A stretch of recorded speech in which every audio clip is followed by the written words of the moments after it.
warahmatullahi wabarakatuh. Om Swastiastu, Namo Buddhaya, salam kebajikan. Sebelumnya, perkenalkan, nama saya Rani Pratul Aini dari SMA Negeri 96 Jakarta, kelas 10 dengan nomor absen 26. Pada kesempatan kali ini, saya akan menjelaskan mengenai masuknya Hindu Buddha di Nusantara dan menjelaskan salah satu kerajaan Hindu Buddha, yaitu Kerajaan Tarumanegara. Masuknya Hindu Buddha di Nusantara dimulai pada awal Masehi melalui jalur perdagangan.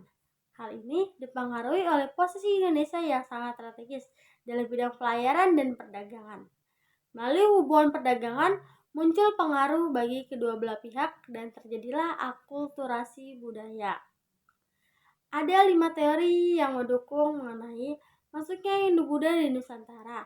Yang pertama, ada teori Ksatria. Teori Ksatria sendiri berpendapat bila munculnya kerajaan Hindu di Indonesia karena peran kaum Ksatria yang merupakan prajurit India. Para prajurit ini diduga mendirikan koloni-koloni di kepulauan Indonesia dan Asia Tenggara. Namun teori ini memiliki kelemahan, di mana tidak memiliki data yang memadai dan para ksatria tidak bisa menggunakan bahasa Sanskerta. Yang kedua adalah teori Waisyah.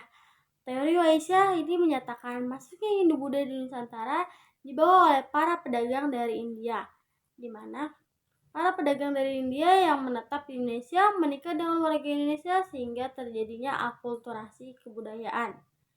Yang ketiga itu ada teori Brahmana. Teori ini menyatakan bahwa masuknya Hindu Buddha di Nusantara dibawa oleh para kaum Brahmana, didukung oleh banyaknya prasasti-prasasti yang menggunakan bahasa Sanskerta dan bahasa Pallava, yang dimana bahasa ini hanya bisa dipergunakan oleh kaum Brahmana.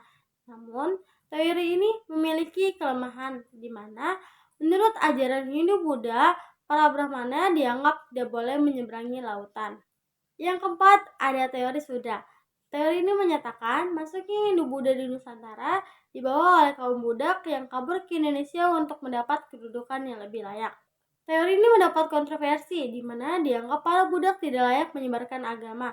Namun teori ini memiliki kelebihan di mana para budak dianggap lebih mudah berbaur dengan masyarakat sekitar. Kerajaan Tarumanegara merupakan salah satu kerajaan Hindu yang tertua yang ada di Indonesia setelah Kerajaan Kutai. Kerajaan Tarumanegara didirikan oleh Raja Diraja Jaya Singgowarman. Berikut adalah nama raja-raja kerajaan dari Tarumanegara.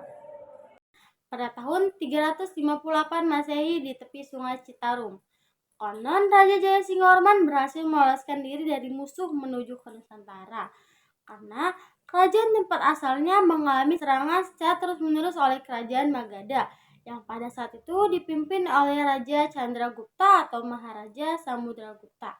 Sehingga pada masa pengasingannya Raja Jaya Singgowarman mendirikan sebuah kerajaan baru yang kemudian diberi nama Kerajaan Tarumanegara. Di Raja Guru Jaya Singgowarman merupakan seorang maharesi atau pendeta dari Salangkayana, India. Kerajaan Tarumanegara berasal dari dua kata, yaitu Taruma dan Negara. Kata Taruma sendiri memiliki arti tarum atau nila yang merupakan nama sungai yang membelah wilayah Jawa Barat, yaitu Sungai Citarum. Sedangkan kata negara memiliki arti kerajaan atau negara. Keberadaan Kerajaan Tarumanegara diperkuat oleh adanya berita dari Tiongkok yang menyebutkan Tolomo atau Kerajaan Tarumanegara. Selain itu, juga dari kisah Gulawarman, seorang pendeta dari Kashmir, yang menyatakan bahwa agama yang dianut oleh rakyat Tarumanegara adalah agama Hindu. Wilayah kekuasaan Tarumanegara hampir meliputi seluruh wilayah di Jawa Barat dan Banten. Bahkan, Raja Kerajaan Tarumanegara juga memiliki pengaruh yang sangat besar pada kerajaan yang ada di Jawa Tengah dan Jawa Timur.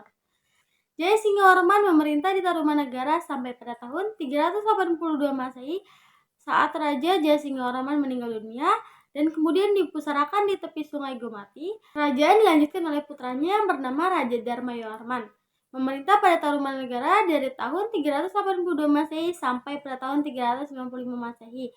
Tidak banyak sejarah yang mencatat tentang masa pemerintahan Raja Dharmayorman. Hanya saja namanya masuk ke dalam naskah Wangsakerta, yaitu sebuah naskah yang memuat tentang nama Raja Kerajaan Tarumanegara. Pada saat Raja Dharmayorman meninggal dunia, beliau kemudian dipusarakan di tepi Sungai Chandrabhaga. Kemudian tongkat kekuasaan kerajaan dipegang oleh anaknya yang bernama Raja Purnawarman yang melanjutkan tahta kerajaan dari tahun 395 Masehi sampai pada tahun 434 Masehi. Pada masa pemerintah Raja Purnawarman, kerajaan Tarumanagara mengalami sebuah kemajuan yang sangat pesat sekali, sehingga kerajaan Tarumanagara berhasil menguasai 48 kerajaan kecil yang berada di bawahnya. Maharaja Purnawarman yang merupakan raja ketiga dari kerajaan Tarumanagara juga membangun ibu kota kerajaan baru pada tahun 397 Masehi yang terletak lebih dekat dengan pantai dan ibu kota. Kemudian diberi nama Sundapura atau yang sekarang dikenal dengan nama Bekasi. Putri pertama bernama Menasi yang kemudian menjadi istri terus bawah dari kerajaan Sunda. Putrinya yang kedua bernama Sobang Kancana yang kemudian menjadi istri Dapur Tahyang, Sri Raja yang merupakan pendiri kerajaan Sriwijaya. Tarumanagara sedikit demi sedikit mulai melemah, di mana pada saat itu mulai ada pemerintah sendiri oleh raja-raja bawahnya. Karena kurangnya pengawasan, raja-raja bawahnya merasa tidak dilindungi, sehingga mulai muncul kerajaan pesaing yang memberontak, yaitu kerajaan Galuh. Kemudian di tangan Tarus Bawahlah kekuasaan kerajaan Tarumanagara benar-benar berakhir, karena Tarus Bawah secara pribadi menginginkan untuk kembali ke kerajaannya sendiri, yaitu kerajaan Sunda. Dan akhirnya kerajaan Tarumanagara terpecah menjadi dua, yaitu kerajaan Sunda yang dipimpin oleh Tarus Bawah dan kerajaan Galuh yang dipimpin oleh Wredi Takandayun.